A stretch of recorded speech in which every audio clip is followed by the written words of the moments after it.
Darrell Jazz Johnson, Gospel Herald, CitySportsReport.com. I'm here with esteemed journalist, Mr. William Rhoden. William, how are you doing today? Well, how you doing? Good, thanks. Got there, huh? Who am I with? I certainly wasn't going to forget. You're someone whose work I admire, and I know there's a lot of viewers out there who admire your work as well. The 2014-2015 Knicks.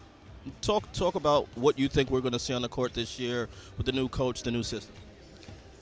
That's $1 million question every year. I mean, I think the difference this year is that there's Phil Jackson is there, Derek Fisher, Kurt Rambis, Jim Clemens. In other words, they brought this whole Los Angeles. I think between them there's something like 24 rings or something before.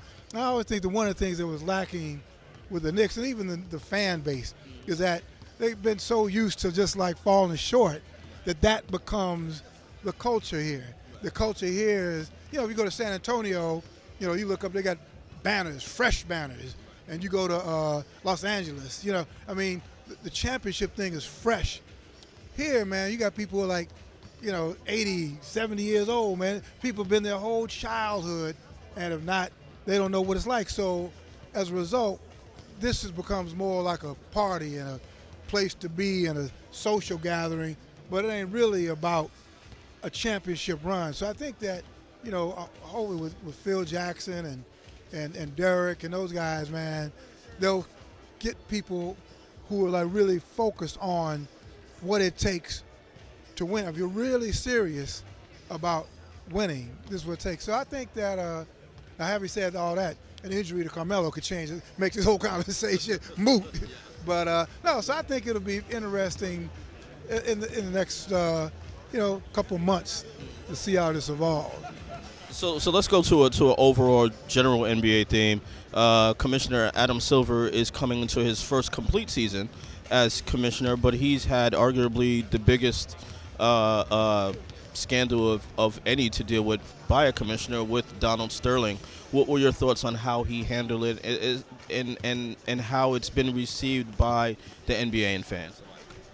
I thought that he handled it well. He was throwing a big fat softball, and he did what you're supposed to do with a big fat softball, and that he made contact and hit it.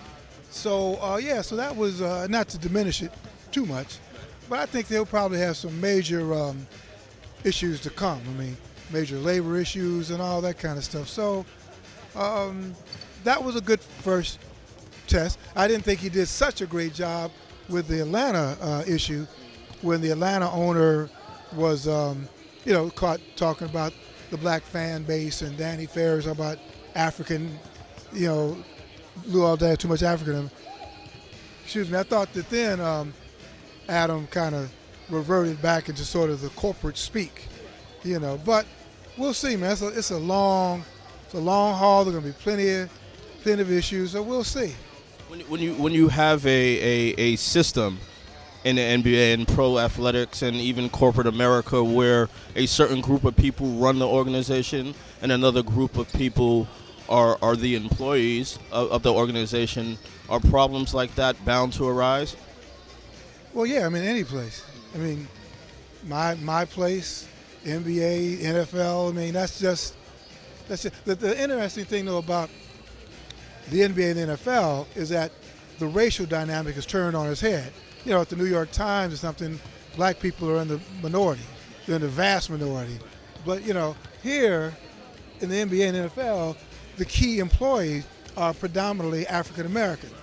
So now that brings a whole plantation dynamic a little different, that you got majority of young black males doing the running and jumping and playing and being compensated, and the people making a lot of the decisions, in large part, are white, middle-aged, and older white men. And the people reporting on it, largely in the media, are largely white or largely non-black.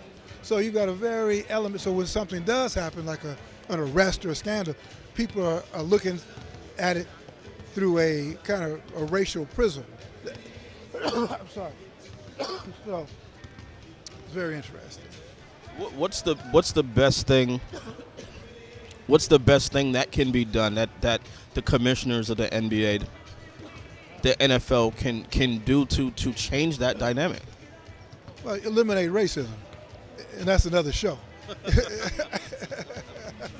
Well, thank you for your time. We certainly don't have time to go into that right now, but appreciate your time very much. Thank you very much. Thank you. All right, take care.